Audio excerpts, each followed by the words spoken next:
Existe uma lição que nenhum de nós aprendeu, porque talvez seja das mais difíceis, mais árduas e, no entanto, das mais importantes lições da vida, que é a diversidade. O dia que a gente entender o porquê e a diversidade, a gente vai resolver grande parte dos nossos problemas. Eu acho que é isso que eu admiro. É a estonteante diversidade da vida, a diversidade das pessoas, que a gente não tem como avaliar hoje os nossos sistemas. A nossa cultura, ela cria modelos, por isso cria expectativas de comportamento, ela cria segmentos, né? Ela cria sessões, ela dita comportamentos. Isso tudo faz com que as pessoas ficam... É como se fosse uma casaca meio apertada para todo mundo. A riqueza do temperamento, a riqueza de cada ser humano, que a gente não... Isso é fundamental. É a lição mais difícil da gente aprender e, com certeza, eu acho que é a mais importante.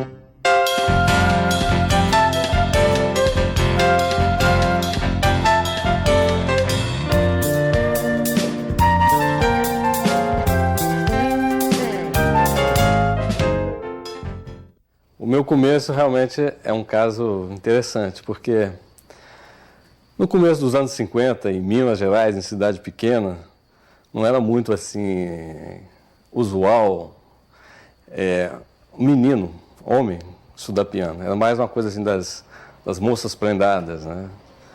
Então, mas eu tive uma professora, Arminda Ferreira, que olhou para minha cara quando eu tinha entre 6 e 7 anos e falou: é músico. Ela teve essa inspiração, essa firmeza de dizer para mim e para os meus pais que eu precisava estudar música. Que eu tinha cara de músico, eu tinha olho de músico, seja lá mais o quê. Então, para eu ter 1 hora de aula com ela, ela brincava comigo 2 horas com outra coisa qualquer. Brincadeira de criança qualquer. Então, ela teve o carinho de me conduzir para a música de uma maneira muito especial, muito carinhosa. Ela teve essa intuição, e eu agradeço muito a ela isso, né? Na minha casa, minha irmã tocava piano. As pessoas gostavam de música e tal, a gente começou a tocando. E o importante é que a relação com o instrumento começou aí e jamais se interrompeu.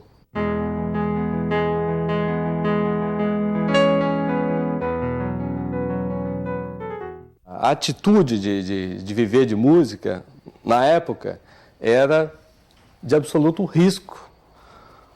O rock era uma coisa absolutamente marginal. As estruturas da música, as estruturas empresariais, a estrutura, o mercado, era assim, frágil. E viver de música era risco. Então, eu tive que atravessar primeiro essa decisão. Eu vou ser músico, seja lá o que for.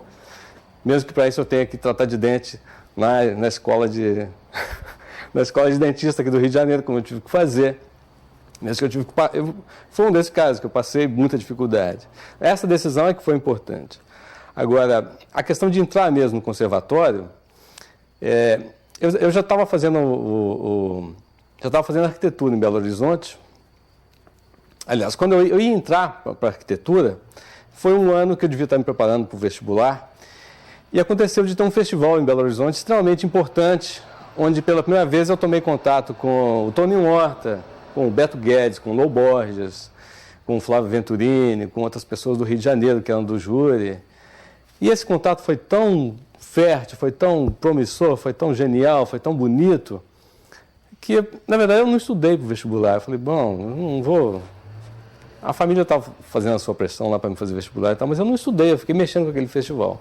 Mas passei no vestibular, fiz um ano de arquitetura e logo abandonei para fazer o curso superior de música no Rio de Janeiro, no Instituto Villa-Lobos. fiz um outro vestibular. A escola Vila Lobos era assim, uma escola de vanguarda, preocupada em dar consciência à pessoa, para que você faça a sua arte sintonizada com o seu tempo, com a sua época, com o seu lugar. Então, era uma escola, não era um simples conservatório, era uma escola de vanguarda. Acontece que, por ser uma escola de vanguarda, e a gente está, assim, debaixo de uma situação de ditadura ferrenha, o governo começou a perseguir a escola, começou a perseguir os professores, tirou, por exemplo, o maestro Reginaldo de Carvalho da diretoria da escola e colocou o general Graça como diretor da escola. Quer dizer, então os professores foram saindo, a escola foi esvaziando, ele acabou com a escola. Não satisfeito em acabar com a escola, eles destruíram o prédio da escola, porque era um prédio da antiga Uni. E a Uni era proscrita naquela época, a União dos Estudantes. Eles tinham medo que a Uni retomasse o prédio, então destruíram o prédio. Se vocês passarem hoje na Praia do Flamengo 132, vocês vão ver um estacionamento. Então esse foi o episódio da minha escola superior de música. A partir daí eu tive que ler muito, estudar muito como autodidata, que foi o caminho que as pessoas fizeram.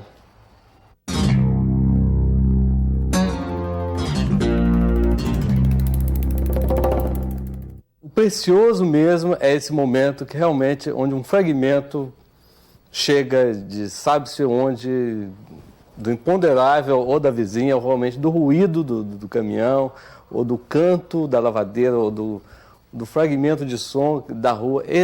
Chega uma centelha, uma semente melódica. Isso é maravilhoso, esse momento é maravilhoso.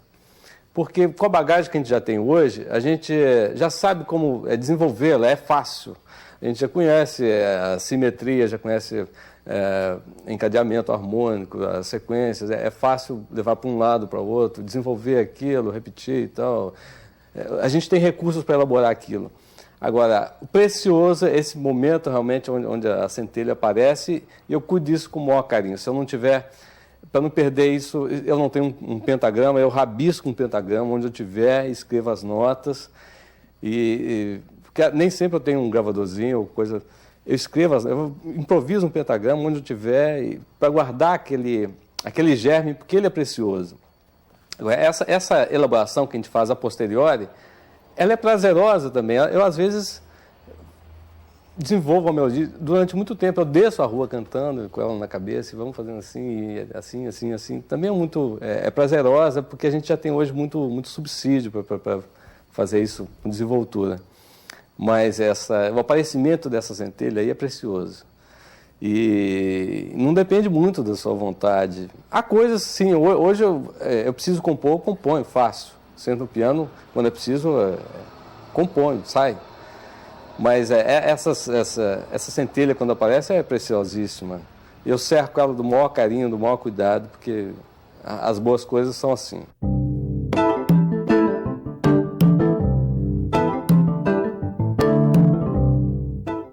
No começo da minha carreira, eu imaginava que a imprensa e que os órgãos de divulgação, que a rádio e a TV, elas pudessem ter um papel um pouco,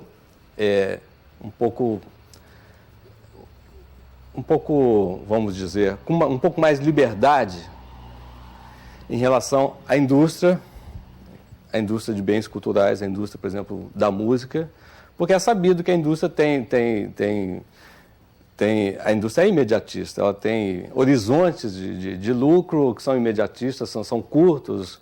Isso é sabido, é histórico, que a indústria é assim. Mas eu imaginava que a imprensa, por exemplo, pudesse ter mais liberdade e ter uma visão um pouco mais cultural, uma visão mais de compor, de compensar o imediatismo, por exemplo, da indústria, projetando e vasculhando e revelando coisas de caráter um pouco mais cultural. Eu imaginava que a indústria, que a TV, que a imprensa pudesse ter esse papel. Depois eu identifiquei que indústria, que TV, rádio, essas coisas, e imprensa são uma indústria igual e trocam favores e se acomodam rigorosamente trocando favores e interesses com a indústria que produz o bem cultural, né? Isso ficou muito claro. Agora, O que eu coloco é que essa indústria fosse um pouco mais inteligente, assim, ela trataria de manter aberto a diversidade da cultura. Porque ao eleger modismos, não é, como se faz hoje, como ela dita rigorosamente, agora é rock, então agora é pagode, agora é axé, e nisso ela desmonta todas as outras estruturas, desmonta toda a estrutura que cerca, por exemplo, a música instrumental ou que cerca a MPB. Ao fazer isso, não me parece uma atitude muito inteligente, porque como a gente estava citando, os mercados mais estáveis, eles mantêm principalmente abertos esses segmentos, né? Você encontra nos Estados Unidos funcionando o tempo todo a música country, o rock pesado, o fusion, o jazz antigo, tudo. E cada uma dessas músicas exige uma estrutura do seu segmento, uma estrutura que eu digo desde o cara que fala dessa música na imprensa, desde que o cara que vai à loja vender essa música, desde que o cara que comenta essa música no jornal, desde o espaço na TV, isso tudo é segmentado, isso tudo se mantém íntegro.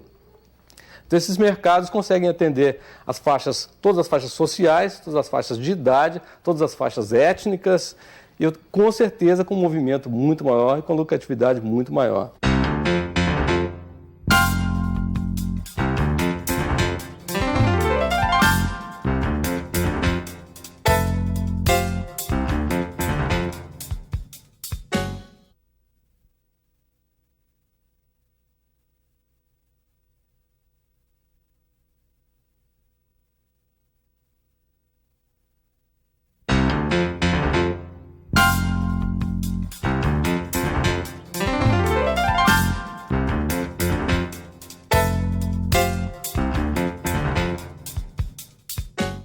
A cultura é o que faz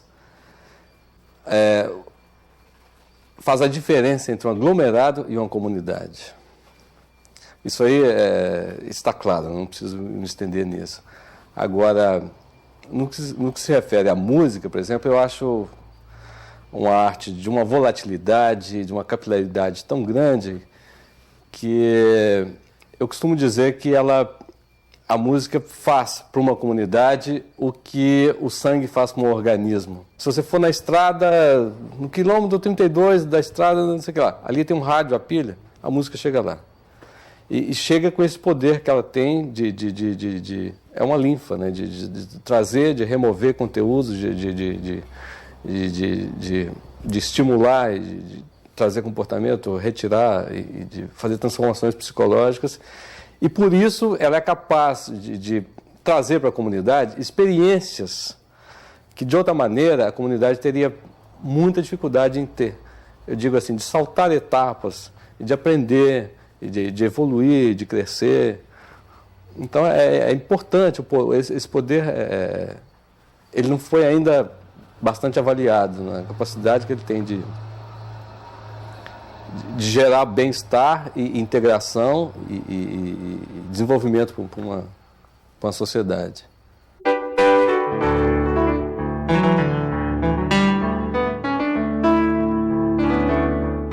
Eu era tipo um menino prodígio, né, na cidade, então aos 7 anos tocava piano, então eu era chamado para ir tocar piano, por exemplo, na sessão solene como é que chama? Da Academia Divinopolitana de Letras, né? Ia ter uma sessão solene. Então, eu chegava, sentava na cadeira, dormia, né?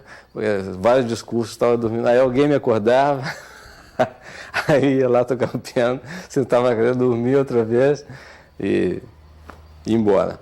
Mas, assim, os meus amigos mesmo, entre um pouco desconcertados, assim, com a minha projeção, não sei o que lá, e meio desconfiados também, eles me olhavam torto. Eu tive dificuldade de compor, assim, amizade nessa fase, porque as pessoas me olhavam torto, olhavam, pianista, sei lá o que é esse negócio, artista, não sei o que, desconfiavam de mim e tal. Eu passei esse aperto todo, então eu tive... E não tinha quando eu entrei na adolescência, não tinha esse conceito de que a banda dava status ainda, foi um pouco antes disso. Então, eu tive dificuldade, assim, em ter amigos, essas coisas. Eu tinha amigos que eram muito mais velhos, que mexiam com arte, né? pessoas que mexiam com teatro, ou então músicos mais velhos, o que não foi muito... Foi difícil para mim, porque eu acho que adolescente precisa ter amigo da idade dele para resolver os problemas da adolescência mesmo, para encarar todos, né? É melhor. Eu tive dificuldade por causa disso, fui meio incompreendido, porque era o que a cidade podia me responder na época, né? Me olhavam meio esquisito, o que é esse cara aí, não sei o que, toca piano, não sei o que, é meio intelectual, não sei o que, fala de arte.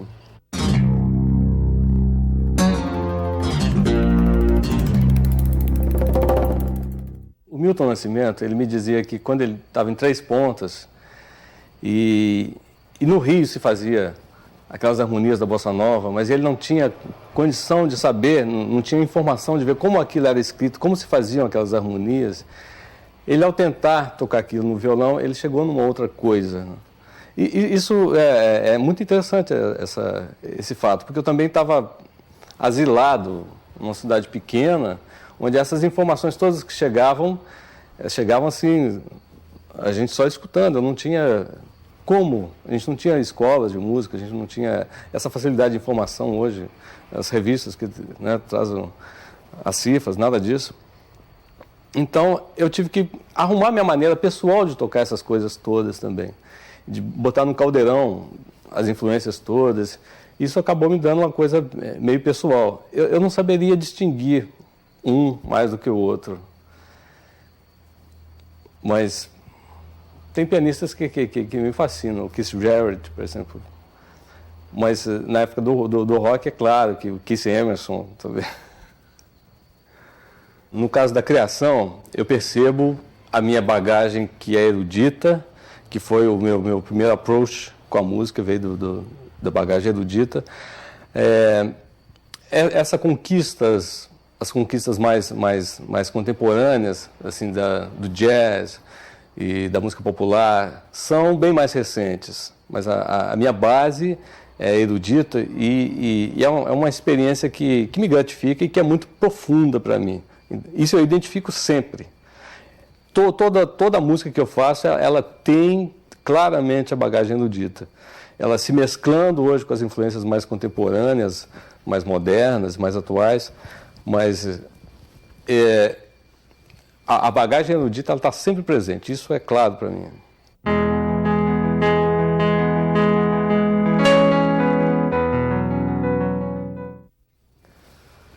Mas claro, eu acredito muito em Deus e eu sou espírita convicto. E o espiritismo tem me dado ferramentas, tem me dado conceitos, tem me dado condição de eu estudar e de eu enriquecer a concepção do que é a relação com o metafísico, né? A gente está vivendo um momento muito bonito. Eu acho que os físicos, por exemplo, o pessoal da física quântica, eles esbarraram com o plano espiritual, eles esbarraram com a metafísica sem querer, eles toparam e não podem negar. A gente está vivendo um momento muito bonito. Eu acho, por exemplo, que a internet é a antessala do plano mental. Ela desenha um croquis de todo o funcionamento, de todo o perfil do que é o plano mental, da comunicação no plano mental. Isso é interessantíssimo. E a gente está vivendo um momento que estamos a um passo de aceitar essas verdades que até então eram exclusivas das seitas e das religiões. Estamos a um passo de fazer essas descobertas, estamos fazendo essas descobertas. E o Espiritismo tem me dado ferramentas muito valiosas nesse sentido.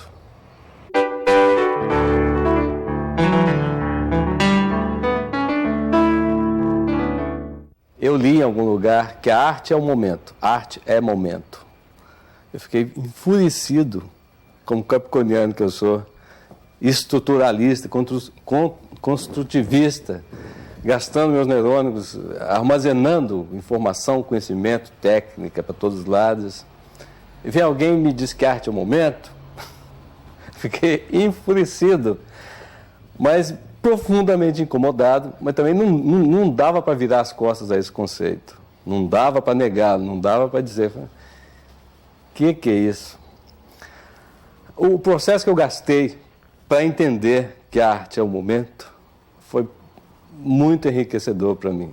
É esse caminho por onde passa o Zen e que, em poucas palavras, te consegue dizer que o momento é registro, é capacidade de registro, de registro da vida. Eu acho que a arte é importante na medida em que ela consegue ter quantidade de simbologia, de significados para a gente. Tanto mais rica é uma obra de arte, qualquer obra de arte, quanto mais ela é rica de significados para a gente, significados de qualquer maneira. O traço do momento, ou o desenho do momento, ou a voluta do piano, ou o desenho do improviso daquele momento, ele pode se carregar dessa força e representar o momento e a vida e a diversidade e a profundidade, sim, com grande poder, né? O processo, até eu entender isso, foi doloroso, mas profundamente enriquecedor.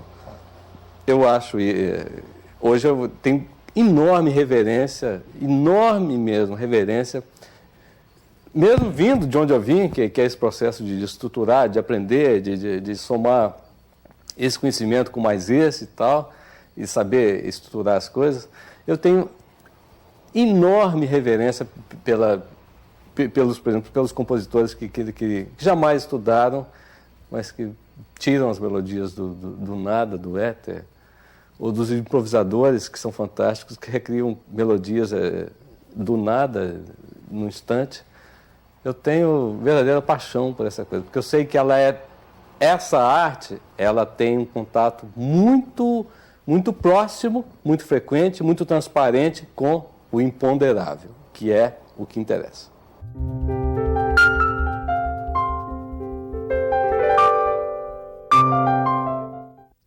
As pessoas perseguem o poder quando desistem de perseguir a felicidade.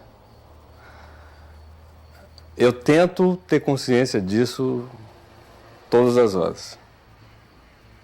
Isso para mim é o que me define. Eu tento ter consciência disso.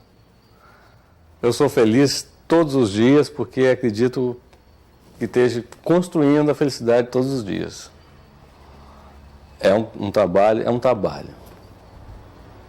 Não é de graça. Tenho que aprender a ser feliz todo dia. Acho que isso é um trabalho para todo mundo. Não é fácil ser feliz também, é um aprendizado. É um aprendizado que exige suor e talento e estudo. Aprender a ser feliz.